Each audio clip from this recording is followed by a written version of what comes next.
We upgraded our iPhone 6S to an iPhone 8 Plus, and if you're a filmmaker, we think you should too.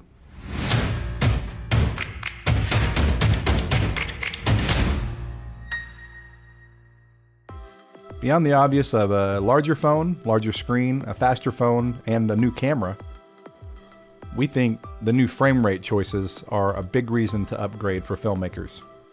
4K 24 frames per second in the camera. That's right, you can now shoot 24p in the camera app. You could already shoot it in third-party apps, but this is the first time Apple has put 24 frames per second in their native camera app. Now this is 4K downsized to play in a 1080 HD video. Now you can also shoot 4K 60 frames per second in the phone. This is pretty remarkable that you can do this, and it's because of the new format that they're using that's high efficiency. We'll get to that in a second. And when we shoot 4K 60, we shoot it to slow it down.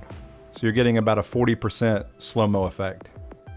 And again, that was 4K downsized in a 1080 playback.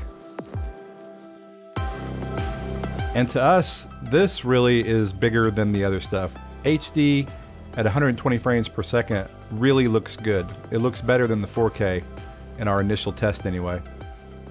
Previous phones would do 120, but it just didn't look as good to our eye anyway.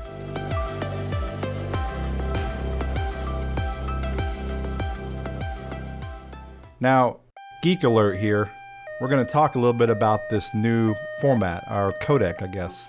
We've all used H.264 MPEG-4 for a long time, and now Apple is using H.265. And more or less what that does is save space on your device. And it's supposed to give you the same quality, but we're not so sure.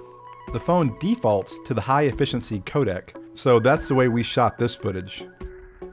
So 4K 60 and then zoomed in, and it's actually at 100%, so it's not zoomed in to degrade it, it's actually just playing back at its full size frame, and it looks pretty pixelated.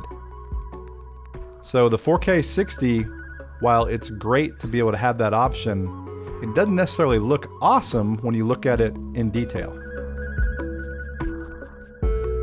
Now 4K 24 frames per second absolutely looks better, but it's still not as crisp as you might think it should be.